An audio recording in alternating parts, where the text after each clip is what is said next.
The fight between former President Donald Trump and billionaire Elon Musk is no longer just a disagreement. It's a full-scale war shaking Wall Street, Silicon Valley, and Washington.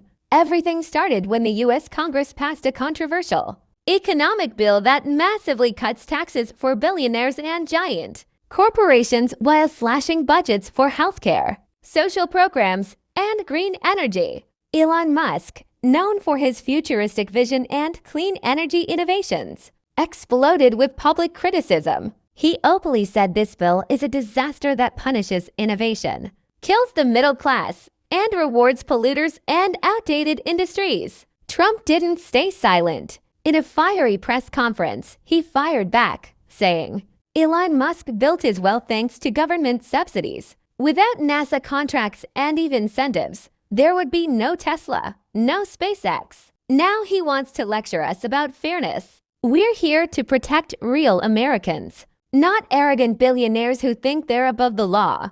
Instantly, the media went wild. Headlines exploded. CNN, Trump slams Musk. Arrogant, selfish, ungrateful. FOX News, Elon Musk, the billionaire who forgot who made him. Bloomberg, billionaire war crash Wall Street. The markets reacted instantly. Tesla stock crashed over 7% in one day. Nasdaq dropped 2.3%. Investors panicked and began pulling money out of the tech sector, fearing a war on innovation. Elon Musk didn't back down. In a CNBC interview, he said, I pay more taxes than any human in this country. Yet this government rewards all companies, punishes clean energy, and suffocates innovators. Trump fired back on Truth Social. Elon Musk represents the greed of big tech. We won't let tech billionaires control America's future.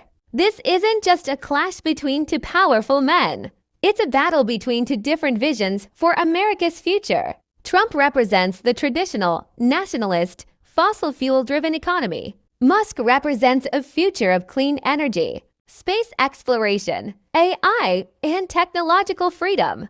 The American public is completely divided. Trump's supporters believe he's protecting the economy from greedy tech overlords, while Musk's fans believe Trump is attacking the future, crushing innovation, and dragging America backward. On X, formerly Twitter, the war went viral. Hashtags dominated worldwide trends. Hashtag Trump vs. Musk. Hashtag billionaire battle. Hashtag future vs. past. Global markets also felt the shock. Renewable energy stocks crashed worldwide. The US dollar weakened against the euro and yen.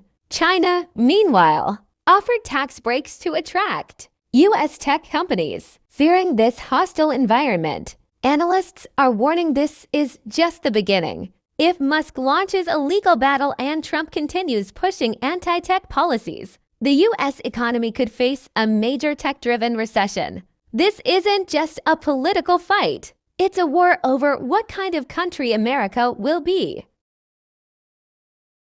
America is boiling after passing the largest economic law in its modern history, officially called the Big Beautiful Bill. But many are calling it the Save the Rich Act, because it basically represents the biggest wealth transfer from the middle and lower classes to the ultra-rich and giant corporations. This law massively cuts taxes for billionaires and major corporations while severely slashing budgets for healthcare, food assistance, and social programs. On top of that, it eliminates most of the incentives for clean energy and electric vehicles. President Donald Trump proudly announced that this law is the greatest economic achievement in American history, claiming it will stimulate the economy, create jobs, and attract massive investments. But the reality on the ground is completely different. The American streets exploded with anger. Millions of citizens started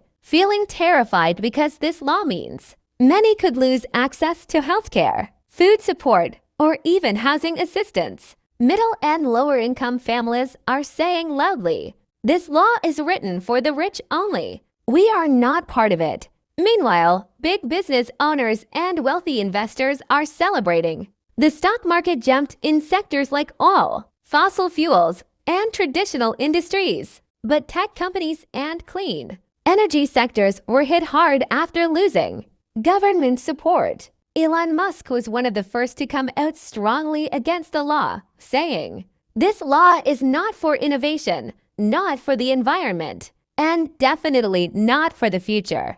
It takes us back to the age of pollution and dirty energy." Top economists warned that this could lead to a disaster. They explained that the law will create an even bigger wealth gap, cause economic slowdowns in technology and renewable energy sectors, and at the same time increase inflation, poverty, and pressure on public services. But the government has a completely different opinion. They claim that tax cuts will encourage businesses to expand, hire more workers, and create a positive economic cycle. However, past experiences prove the opposite. Cutting taxes for the wealthy has never helped the lower classes. In fact, it always widens the gap between the rich and the poor. The streets are on fire with protests. Demonstrations broke out in New York, Chicago, and Los Angeles. The people's slogans are loud and clear. No tax cuts for billionaires. Save our healthcare. Stop killing right now. America isn't just facing an economic crisis. It's drowning in a wave of massive disasters, threatening its stability at every level. People in the streets are asking the same question.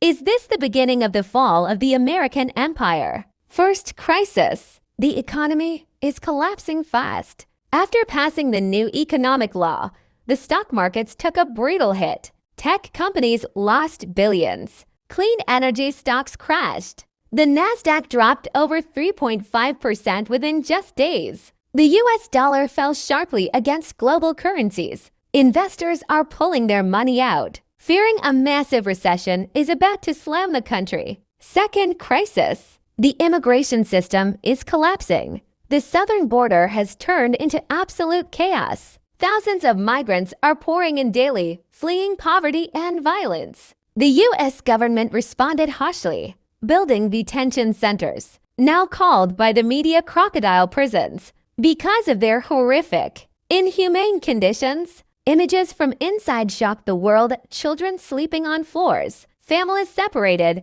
and people suffering without water, electricity, or basic medical care. Human rights organizations are calling it a moral disaster, happening right inside America. Third crisis. Gaza negotiations are collapsing. America is desperately trying to act as a mediator in the ceasefire talks between Gaza and Israel, but the negotiations are falling apart. Tensions are escalating fast, and if diplomacy fails, the entire Middle East could explode in conflict. The global community is putting immense pressure on the U.S., holding it responsible for either calming or fueling the crisis. Fourth crisis. A climate catastrophe is striking hard. America is being hit by one of the worst heat waves in its history. Temperatures are shattering records: 52 degrees Celsius in California, 50 degrees Celsius in Texas, 48 degrees Celsius in Nevada and Arizona. Massive wildfires are destroying millions of acres. Power grids are on the verge of total collapse. Hospitals are overflowing, with people suffering from heat stroke and breathing problems. Climate experts are warning loud and clear. This isn't just temporary. This is the planet officially entering a disaster era. Amid all of this, the trust between the government and the people is collapsing. People aren't just angry, they're scared. Protests are erupting nationwide. Even right in front of the White House, the crowds are shouting, "Save our future. No more lies. Stop destroying America." The U.S. media summed it all up in one word: chaos. And analysts are warning, these aren't minor crises. These are existential threats. America now stands at a true crossroads. Either it collapses under the weight of these disasters or somehow rebuilds itself stronger. But the question remains, is it already too late?